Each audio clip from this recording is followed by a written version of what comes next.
Hello everybody and welcome to the Boxing Locker. I am Matt Goddard, former professional boxer, now boxing coach, which I'm sure you already know. Sorry I've been a little bit absent from YouTube videos recently, just been flat out with other areas of my life that needed a bit of attention. So now I'm back focusing on getting some content recorded for you. Thank you for staying loyal to all my new subscribers, to all those people who have already subscribed. I appreciate you. Big up yourselves. So today I'm going to discuss one of my favorite punches and possibly one of the most underrated and undervalued punches in boxing. All of the great fighters throughout history have utilized this punch to great effect. Irrelevant of their size, irrelevant of their shape, irrelevant of their style, is something that should never be neglected, and that is the jab to the body. The ultimate in money in the bank, and a very effective shot for setting other punches up, for preventing aggression, for slowing down aggressive fighters, for setting up taller, rangy fighters, for slowing down an opponent as fights progress, and a whole other plethora of different reasons why it's so valuable. Okay, so first thing we need to discuss is the position that you throw this body jab in. Okay, now what I'm trying to do when I throw the body jab is target the stomach. Yeah, so we're trying to hit the stomach, chest. We'll go into details of the targeting after we've been through the position of the punch. Now, it's a jab, so the punch is direct. It goes dead straight into the target, okay? Now, what I'm looking to do is get as much rotation as possible through the lead shoulder, get my base low, my legs wide, and ensure that my head is off the center line, okay? What you see with a lot of guys throwing that jab to the body is they're coming in like this, trying to throw that jab to the body, get chopped over the top, okay? Or they're coming in, walk into a jab as it hits them, right? It's really important as I go in, that I don't go in dead straight. I have to get my head off the center line. So as I'm coming in, I'm trying to move lead leg only, push off the back leg. That gives me a bit more power and spring into that body shot, and I drive the shot in. Now my feet are wide and low, okay? So my feet are wide and low. My head has come off the center line, my hips offset my weight, and my shoulder has drive through. At this point, my rear hand now comes in front here. So this is that position I was talking about, okay? So my weight is sat right in the middle of my feet. I'm low, I've pushed off that back leg, driven into the shot, and then I can pull back out, okay? So position, I'm in my boxing stance. As I think the opportunity arises to throw the punch, push off those back toes, drive the weight down, turn the wrist over, big knuckle aiming at the target, rear hand tucks into the shoulder. That prevents that chop coming over the top. My weight's nice and low, and then I'm back out.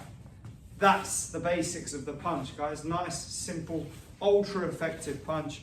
Really easy to throw. The important thing, head off center line, weight low so you have a good center of gravity, weight central so you're not overcommitted to a forward lean. You get clipped with little shots to make you fall over. Make sure that you are driving the punch from that back leg and that your rear hand is tucked in nice and tight. Okay, now targeting. This is a really important factor, guys. What are we actually targeting when we throw this punch? Now, there's no real harm in throwing this punch and not hitting the right target.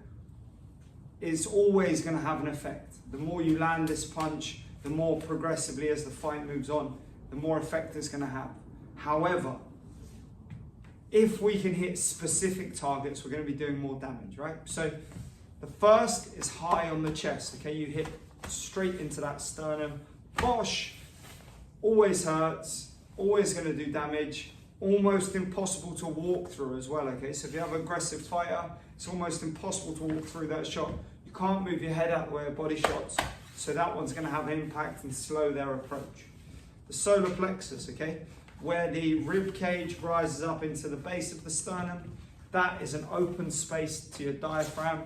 If you can drive that shot in there, blow the wind out of them, they're going to struggle to move through that and land their own punches or do anything really, okay? It's going to have effect, especially, again, as the fight progresses. Keep plugging away at that same spot. And finally, the last one is the pit of the stomach. Okay, now this is actually something that Floyd did extremely well. This is as a punch. If you drop that into the pit of the stomach, that means a downward angle driving into the stomach. It brings the opponent's body down. Brings the body down. Not only does it bring the body down, but it means they have to stop coming forward because they're going. At that point, it sits their weight back. You can then come through with more punches, do whatever else you want to do. So you're setting up a different reaction with that as you go down into the pit of the stomach, okay? It's really hard to counter that shot as well because it's so low, because your body weight gets down so low and drives into it. It's a hard one to counter. Now, that's the position, that's the targeting. What can you do as well as that, right? So when I get there, what could I follow up with, or what's the next move? So I step in with that lead leg to land the body jab. When I get down there, I can see what happens to my opponent. Does it force them to sit back? If it forces them to sit back, I might drag the back leg through, come through with another shot, okay? So it forces the opponent back leg, boom, come through with another shot, and then follow up again, depending on the reaction. If I come through that body jab, and they don't sit back, they just sort of stay where they are. They're not necessarily throwing another punch, but they're sitting where they are. I bring that front leg back out, and back to where I started. I can take a step back, okay? If it so happens that they're very resilient, or they manage to catch or block with a punch somehow, and I come in, what am I looking to do? I'm gonna come back and shuffle out. Take 2 steps. You see what I did there? So I went in, and then back, and shuffled out. Let me show you from the side so you can see better. So I'm in, back, and shuffle out. Create a little bit more space so that you have a bit more coverage, a bit more distance, so you can re-establish your own jab again, and then start moving laterally to restart that process, okay? That process of developing control over time, over space, over the ring itself. So that's your exit. The counters I discussed, right? So I'm in here, I'm throwing that jab to the body, I can come over the top here. I'm in here, I'm throwing that jab to the body. I can stay there, wait, and come over the top. Another great thing about this is that it really sets up some lovely feints. So as I'm in my boxing position and I drop down to there, rather than actually throwing the punch, come straight over the top, drive that punch over with a nice big arc, chop them up, and watch the impact that has, okay? It's an ultra effective, very, very effective punch. There's a really nice video of Devin Haney doing this. I can't remember the opponent, but he taps low, big right hand comes over the top, he sells in the dream. It's the same sort of idea that Tommy Hearns had when he dropped Roberto Duran big. Feints low, gets the weight thinking low, and then chop straight over the top. Very, very effective way, because you're drawing their eye downwards, okay? You're drawing their eye downwards. They think you're going down as well. Your head is dropped lower, so they're bringing down, their body comes down, and oftentimes their defense will follow that. They'll come down and try and defend something that isn't necessarily coming, and then next thing you know, bosh, it's game over. Big overhand right lands and they're asleep, okay? So, counters, very, very effective on there. Another one that you can do is feint and then jab up. So as you're coming in with that feint to the body, here, jab up. You can do the same thing as you slip, so rather than dropping and jabbing to the body, drop and jab up to the head. So many options, there's so many things you can do. As I said at the beginning, it's such a diverse, multifaceted punch that the more you utilize it, the more you're going to start seeing all them openings appear, the more you're going to see your opponent reacting in certain ways. So the final thing really to go through with that is the value of it as a whole, okay? So as I'm moving round, I need to think about when I'm going to use this punch. Now, if we're at range, it's quite a nice piercing shot. So we're at range, one of us needs to break the kind of impetus, the momentum of doing nothing, and then back, drop in, drop out, okay?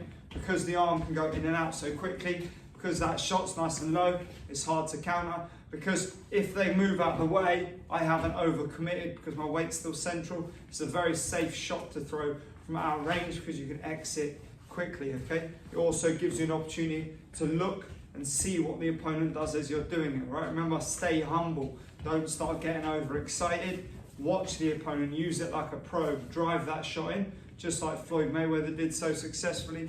Drive that body jab into the pit of the stomach and really approach it as a kind of probing sort of foil to see what they do.